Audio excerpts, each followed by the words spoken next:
बिस्मिल्लाहिर्रहमानिर्रहीम। कोई लम्हा गुलाब हो किस नंबर 50 के साथ आपकी खिदमत में हाजिर हैं।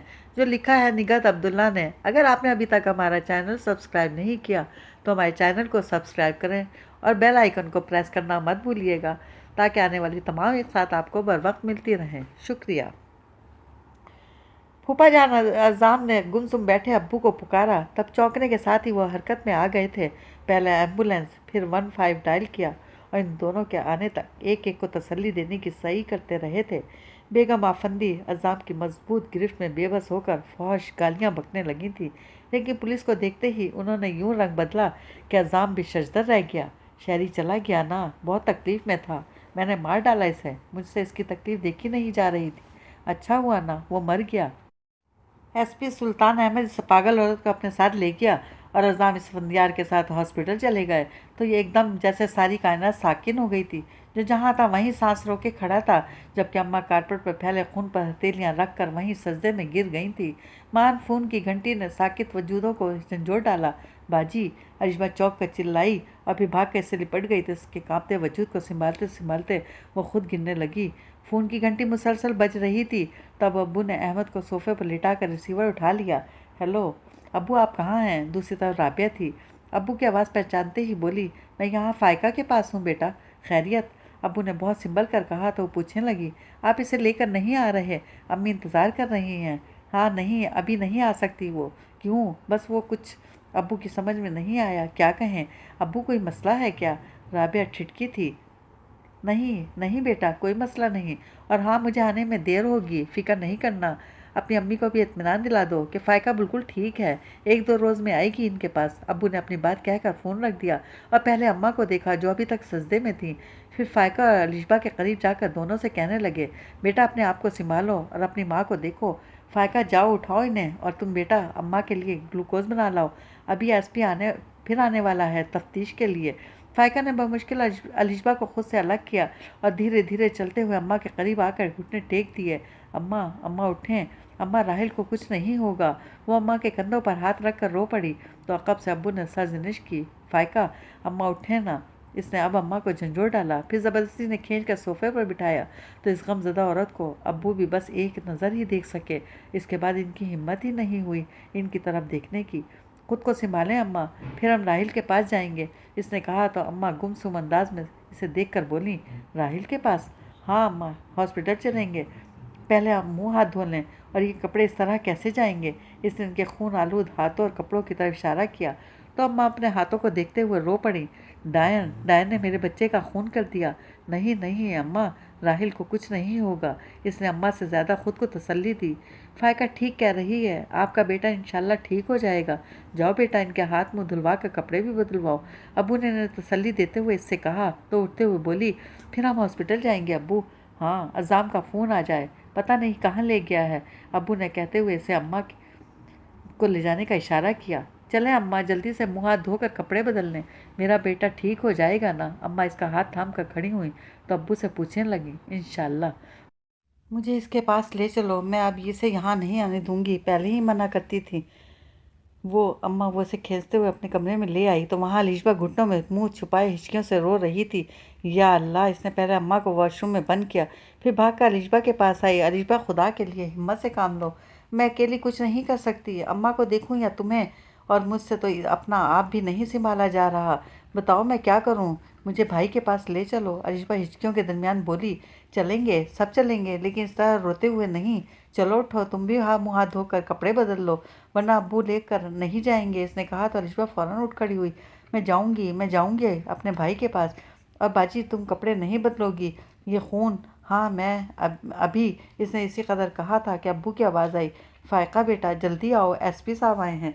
अलिशबा, अम्मा जैसे ही निकली, इन्हें इधर भेज देना, वो कहते हुए लाउंज में आ गई और एसपी को देख कर सर के इशारे से सलाम करने के साथ बैठने का इशारा किया तो इसने बैठने से पहले पूछा, आप बेगम शहरयार आफंदी? इसने खुद को पूरे तमाज जाहिर करने की सही की। बेगम जिलान आफंदी से आपका रिश्ता? एसपी ने बैठने के बाद पूछा। वो मेरी सास हैं, यानी जिन्हें गोली लगी है वो आपके शौहर? जी नहीं, वो मेरे जेठ हैं इसफंदियार। वो फ़ौरन बोली, और आपके शौहर? इनकी वफ़ात हो चुकी है 1 साल पहले। ओह! एसपी कुछ देर खामोश रहा, फिर पूछने लगा, आप बता सकती हैं यह हादसा क्यों हुआ? इन माँ बेटे के दरमियान क्या झगड़ा था? पहले तो मैं आपको ये बता दूं कि इसफंदियार इनकी सगी औलाद नहीं है, यानी इनके सुतीले बेटे हैं, और झगड़ा जायदाद का था या कोई और बात हो जो बहरा मेरे इल्म में नहीं है। इसने कहा तो पूछने लगा, अभी क्या बात हुई थी जिस पर रिवॉल्वर निकालने की नौबत आई? कोई बात नहीं हुई, सब यहीं मौजूद थे, मेरे वालिद, इसफंदियार और इनकी वालिदा। अलबत्ता मामा यानी मेरी सास अपने कमरे में थी। मेरे वालिद मुझे लेने आए थे और मैं इनके साथ जाने वाली थी कि अचानक मामा रिवॉल्वर लेकर आ गईं। वो बहुत सोच कर बोल रही थी जब ये अपनी बेगम आफंदी के साथ बातें गोल कर गई, सिर्फ इसलिए कि अपना बाप नहीं खोलना चाहती थी। आते ही उन्होंने गोली चला दी। एसपी साहब ने पूछा, तभी अम्मा भी आ गईं तो अपनी जगह से उठकर बोली, ये इसफंदियार की वालदा हैं। अस्सलामु अलैकुम। एसपी ने उठकर सलाम किया और जब इसने अम्मा को बिठा दिया तब वो भी बैठ गया और कुछ पूछने से पहले तसल्ली देने लगा। अम्मा जी, आप परेशान ना हों, आपका बेटा इंशाल्लाह ठीक हो जाएगा। बड़े अस्पताल में ले गए हैं, फ़ौरन सारे इंतजामात हो गए थे, खून भी मिल गया। अल्लाह इसे लंबी ज़िंदगी बख्शे। मेरा एक ही बेटा है। ये डायन शुरू से ही इनकी दुश्मन थी, पहले भी खाने में जहर मिला दिया था। अम्मा खुद ही शुरू हो गई थी कि फिर एसपी के पूछने के लिए कुछ भी बाकी नहीं रहा। अज़ाम पिछले 1 घंटे से ऑपरेशन थिएटर के बंद दरवाजे पर नज़र जमाए बैठे थे, जिसके दूसरी तरफ ज़िंदगी और मौत के दरमियान इस लाचार शख्स से कल तक इनका कोई रिश्ता नहीं था, बस थोड़ी सी शनासाई हुई थी। लेकिन अभी यहाँ आने से पहले वो अचानक बहुत अहम हो गया था, और इसे अहम करने वाली वो थी जो सारी मसलहतों का दामन छोड़कर इसे झंझोड़ते हुए इसके छाती से जा लगी थी। शहरी का जाना तय था। इसफंदियार, तुम्हें मैं नहीं जाने दूंगी। इनकी समातों में मुसलसल इसकी फरियाद दस्तक दे रही थी। इस बार वो शिद्दत से इसके शहजादे की लंबी उम्र की दुआएं मांगने लगे थे। एक बार पहले इसने कहा था, मेरे लिए दुआ कीजिएगा जाम भाई। क्या क्या दुआ करूं? उन्होंने यूं ही पूछा था तो बोली थी, अल्लाह मेरे शहजादे को लंबी उम्र दे। और इस वक्त शायद इन्हें याद नहीं रहा था, और अब इसने कहा नहीं था, फिर भी इनकी हर धड़कन इस शख्स की सलामती मांग रही थी। एक पल के लिए भी वो गाफिल नहीं हुए थे। पूरे 2 घंटे के बाद जब ऑपरेशन थिएटर का दरवाज़ा खुला तो इनमें इतनी सकत ही नहीं थी कि फ़ौरन उठकर दरवाजे डॉक्टर से कुछ पूछते, क्योंकि एक ही जामे में बैठे बैठे बदन सुन्न हो गया था। जबकि इनके साथ आए कांस्टेबल ने डॉक्टर को रोक लिया। बच गया? कांस्टेबल ने अपने जाहिलाना अंदाज में डॉक्टर से पूछा।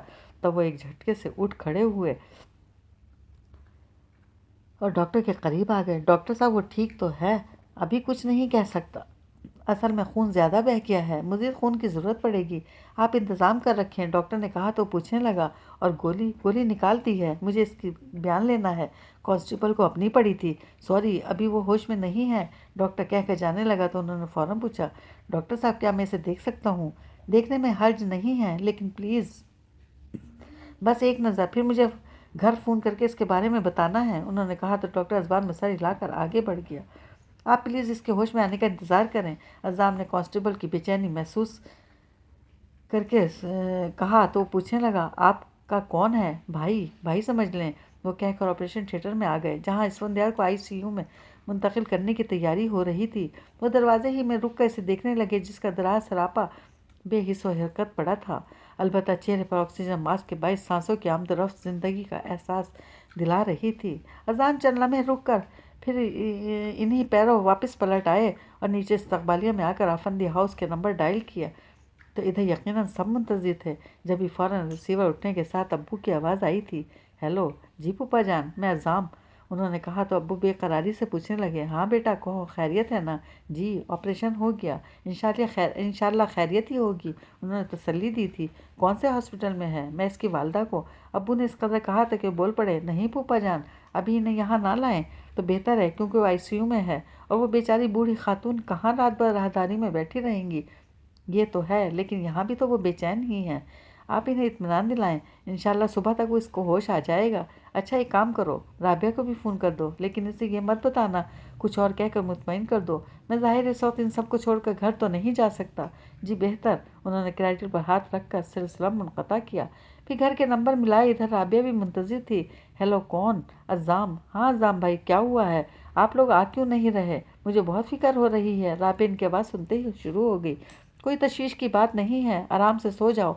उन्होंने कहा तो चिढ़कर बोली, मैं नहीं सो सकती, आप अब्बू को बुलाएं, फूफा जान यहाँ नहीं है, मेरा मतलब है मैं हॉस्पिटल से बात कर रहा हूँ।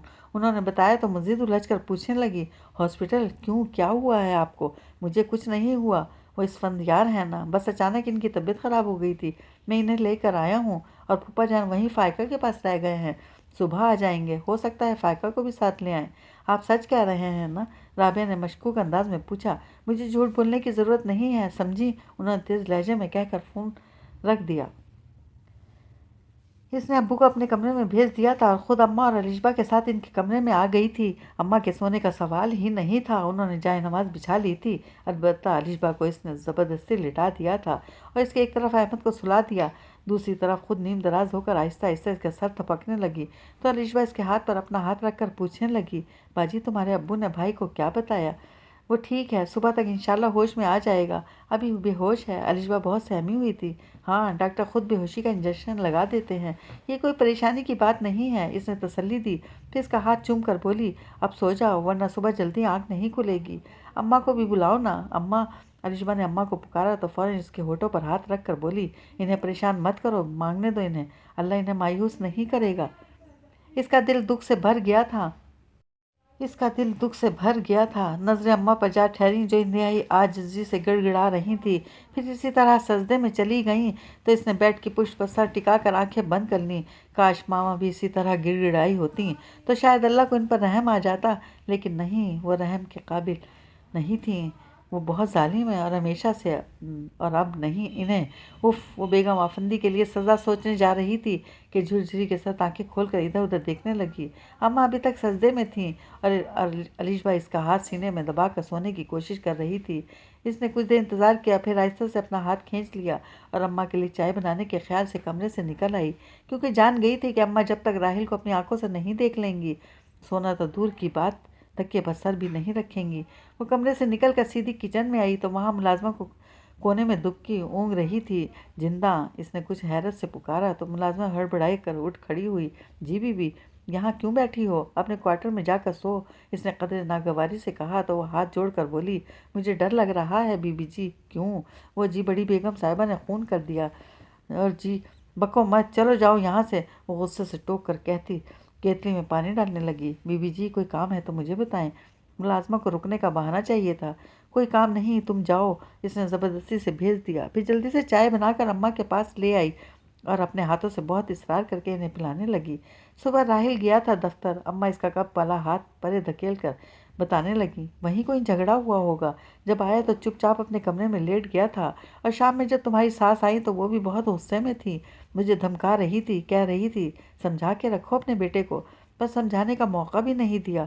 اماں کی آواز بھرا گئی تو اس نے جلدی سے کپ نیچے رکھ کر ان کا چہرہ ہاتھوں میں لے لیا اور بے اختیار بولی، یہ سب میری وجہ سے ہوا ہے اماں۔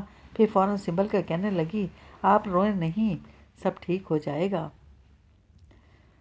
وہ بھی یہی کہتا ہے، پر اب میں اس کی ایک نہیں سنوں گی، تو بھی سمجھانا اسے، ادھر مظفر گڑھ میں اللہ نے بڑی عزت دے رکھی تھی اور کسی شے کی کمی بھی نہیں تھی، تجھے پتہ تو ہے، دیکھی تو تھی کوئی کمی؟ اس نے آہستہ سے نفی میں سر ہلایا، بس اب ہم وہیں جاگیں گے، شوق پورا ہو گیا اس کا یہاں آنے کا، پھر کبھی نہیں آنے دوں گی، ادھر آ تو بھی میرے ساتھ چلنا، نہیں تو وہ تیرے بیٹے۔ اماں، وہ تڑپ گئی، میرے منہ میں خاک، چل جا۔ اماں نے سر جھٹک کر اسے جانے کا اشارہ کرتے ہوئے تسبیح اٹھا لی تو منت سے بولی، کچھ دیر سو جائیں اماں۔ اماں نے کوئی جواب نہیں دیا، تب وہ چائے کا کپ اٹھا کر کمرے سے نکل آئی اور پہلے اپنے کمرے میں جھانک کر ابو کو سوتے دیکھا، پھر فالتو لائٹس آف کرتے ہوئے جب بیگم آفندی کے کمرے تک آئی تو فوراً اس کی ہمت نہیں ہوئی اندر جانے کی، پہلے بھی ان کی غیر موجودگی میں وہ کبھی ان کے کمرے میں نہیں آئی تھی، شاید ان کے اچانک آ جانے کا خدشہ تھا اور اب کو کہ یقین تھا کہ وہ اس وقت نہیں آ سکتی، پھر بھی وہ ڈرتے ڈرتے اندر داخل ہوئی اور اپنے پیچھے دروازہ بند کر کے اس کے ساتھ لگ کر ادھر ادھر دیکھتے ہوئے اس کی نظریں کھلی الماری پر جا ٹھہریں۔ اس وقت بیگم آفندی اسی طرف لپکی تھی، گویا انہوں نے یہیں سے ریوالور نکالا تھا۔ اسے اپنی ہمتیں مجتمع کرنے میں کچھ وقت لگا، پھر اس نے بہت احتیاط سے ان کی ہر شے دیکھ ڈالی، الماری، لاکر اور سیف، گو کہ اسے کسی خاص چیز کی تلاش نہیں تھی، بس ایک فطری تجسس تھا کہ اس عورت کے پاس ایسا کون سا ہتھیار ہے جس نے اسے ناقابل شکست بنا دیا تھا، شاید پیسہ۔ اس نے ان کا بینک بیلنس چیک کرتے ہوئے سوچا، جو ان کی بقیہ زندگی کے لیے کافی سے زیادہ تھا، کہ دنیا میں کہیں بھی بقیہ زندگی آرام سے گزار سکتی تھیں، پھر جانے انہیں مزید کی ہوس کیوں تھی۔ اس نے ہر شے اسی احتیاط سے واپس رکھ دی، بس وہ ایک سادہ پیپر جو بیگم آفندی نے اس سے سائن کروایا تھا وہ نکال لیا، اسے دیکھتے ہوئے اسے کیا ہوا، کچھ ہی نہ یاد آیا۔ حقیقتاً اس کاغذ نے اس کی زندگی بدل دی تھی، جس پر کوئی تحریر نہیں لکھی گئی تھی، اور جیسے ہر موڑ پر رقم تھا۔ وہ کتنی دیر سادہ پیپر پر نظر جمائے بیٹھی رہی، پھر دراز کھینچ کر پین نکالا اور ہر موڑ کے حساب سے خود ہی لکھنے لگی۔ اس وقت جب ابو کا ایکسیڈنٹ ہوا تھا، تب اس نے سوچا تھا کہ شاید اتنی رقم کے عوض بیگم آفندی تاحیات اسے اپنی فرم میں ملازمت کا پابند کر دیں گی۔ میں ساری زندگی جیلان ماربل انڈسٹریز میں نوکری کی پابند ہوں۔ پھر کچھ دیر سوچنے کے بعد وہ باقاعدہ نمبر کے ساتھ لکھتی چلی گئی تھی۔ نمبر 2، میں شہریار کے علاوہ کسی سے شادی نہیں کروں گی۔ نمبر 3، میں نے پیسے کی خاطر شہریار سے شادی کی ہے۔ نمبر 4، میں شادی کے عوض بیگم آفندی کے 2 کروڑ روپے وصول کر چکی ہوں۔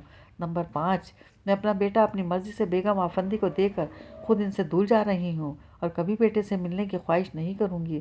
اس کے خیال میں ہر موڑ کے حساب سے بیگم آفندی یہی کچھ لکھ سکتی تھی، اور یہ نہیں تھا کہ انہیں موقع نہیں ملا، بلکہ وہ اس کے بغیر ہی اپنے مقصد میں کامیاب ہو جاتی تھی، جبکہ وہ ہمیشہ خائف رہی، جس پر اب اسے افسوس ہو رہا تھا۔ وقت گزر جاتا ہے تب ہمیں عقل آتی ہے، لیکن میں کرتی بھی کیا؟ کسی کو ہمراز بھی تو نہیں بنایا تھا۔ عزام بھائی کو ہی بتا دیتی تو پھر کیا ہوتا؟ کچھ بھی نہیں۔ یہی سب ہونا تھا۔ زندگی آسانی سے کب گزرتی ہے، اور جو آسانی سے گزر جائے وہ زندگی ہی کیا؟ سیدھی شفاف سڑک پر چلتے چلتے بالآخر اکتاہٹ ہونے لگتی ہے، اور جو کوئی موڑ آ جائے تو پھر کچھ خوشی کچھ خوف کے ساتھ نئی جستجو کہ جانے اس موڑ پر کیا ہو۔ ہاں، ایک نیا موڑ، جانے اس نئے موڑ پر میرے لیے کیا ہے؟ اسے کاغذ کے ٹکڑے ٹکڑے کرتے ہوئے سوچنا چاہا تو اس کا ذہن پھر بھٹک گیا۔ شاعری کے بعد فائقہ کیا کرے گی؟ اس نے دوستانہ ماحول بنا کر پوچھا تھا، اور وہ بے اختیار بولی تھی، فائقہ بھی مر جائے گی؟ نہیں، اس طرح کوئی نہیں مرتا، سب کو اپنی زندگی جینا پڑتی ہے، فائقہ بھی لمبی زندگی جیے گی۔ اور بتاؤ شاعری کے بعد وہ کیا کرے گی؟ وہ اسے حقائق سمجھانا چاہتا تھا۔ مجھے نہیں پتا، تم بتاؤ۔ وہ عاجز و بے بس ہو گئی تھی۔ اس نے سوچتے ہوئے کہا، شاعری کو اپنے دل کے کسی نہا خانے میں بند کر کے رکھ دینا، اور بس کبھی کبھار وہاں جھانکنا، اور اگر جو کوئی اچھا ساتھی مل جائے تو پھر کبھی کبھار بھی نہیں۔ نہیں شاعری، وہ بے اختیار بول کر چونکی اور ڈوبتے دل پر ہاتھ رکھ کر سیدھی لیٹ گئی۔ جاتی سردیوں کی شب کے آخری پہر خوشگوار سی ٹھنڈک تھی، لیکن اس کا بدن ہولے ہولے کانپ رہا تھا، ہاتھ پیر ٹھنڈے ہو رہے تھے۔ اس نے چاہا کہ کمبل کھینچ لے، لیکن پھر اس خیال سے کہ کہیں بے خبری کی نیند نہ سو جائے، وہ یوں ہی پڑی کانپتی رہی۔ پھر بھی آنکھوں میں نیند اترنے لگی تھی کہ اذان کی آواز پر وہ فوراً اٹھ گئی اور وضو کر کے وہیں جا نماز بچھا لی۔ اس کے اندر بڑی بے سکونی تھی، نماز میں بھی ذہن ادھر ادھر بھٹک رہا تھا، اور جب دعا کے لیے ہاتھ اٹھائے تب وہ بے اختیار رو پڑی، اے اللہ مجھے معاف کر دے، مجھے ماما سے نہیں الجھنا چاہیے تھا، میری ضد میں انہوں نے اسفندیار کو موت کی طرف دھکیل دیا، اے اللہ بیچاری اماں پر رحم کر، وہ ماما کی طرح مضبوط نہیں ہیں، اور ماما پر بھی رحم کر، میں نے ان کے لیے کبھی برا نہیں سوچا، میں انہیں اپنے سارے دکھ معاف کر دوں گی، تو ان کا دل اپنی طرف پھیر دے۔ وہ آنسوؤں کے ساتھ جانے کیا کیا مانگ رہی تھی، اسے خود پتہ نہیں تھا۔ پھر جا نماز لپیٹ کر ہتھیلیوں سے آنکھیں رگڑتے ہوئے کمرے سے نکلی تو وہاں اماں غالباً اسی کے انتظار میں کھڑی تھی۔ چھوٹتے ہی پوچھنے لگیں، تمہارے ابا اٹھ گئے؟ پتہ نہیں، اس نے لا علمی کا اظہار کیا تو بے صبری سے بولیں، جا اٹھا انہیں، مجھے راحل کے پاس جانا ہے۔ چلیں گے اماں، اجالا تو ہونے دیں، جب تک میں ناشتہ بنا لوں، میں کچھ نہیں کھاؤں گی، اماں کہہ کر اپنے کمرے کی طرف بڑھ گئیں تو وہ بھی ان کے پیچھے چلی آئی۔ اماں، علیشبہ بھی جائے گی؟ ہاں، یہاں کس کے پاس چھوڑوں گی اسے؟ اماں نے علیشبہ کو اٹھاتے ہوئے کہا، کس کے پاس کیوں، اس کا اپنا گھر ہے، بس یہ گھر اس کو مبارک ہو۔ علیشبہ اٹھ نماز پڑھ۔ اماں اسے جواب دینے کے ساتھ علیشبہ کو جھنجھوڑ کر بولیں تو وہ ہڑبڑا کر اٹھ بیٹھی، کیا ہوا اماں؟ جلدی نماز پڑھ لے، پھر راحل کے پاس چلیں گے۔ اماں، بھائی کو ہوش آ گیا؟ علیشبہ نے فوراً اٹھ کر پوچھا تو اماں سے پہلے وہ بول پڑی، ہاں یقیناً آ گیا ہوگا، باجی تم اپنے بھائی کو فون کر کے پتہ کرو نا۔ علیشبہ نے واش روم کی طرف جاتے جاتے رک کر کہا تو اس نے یوں ہی سر ہلا دیا اور احمد کو چیک کر کے کمرے سے نکل آئی۔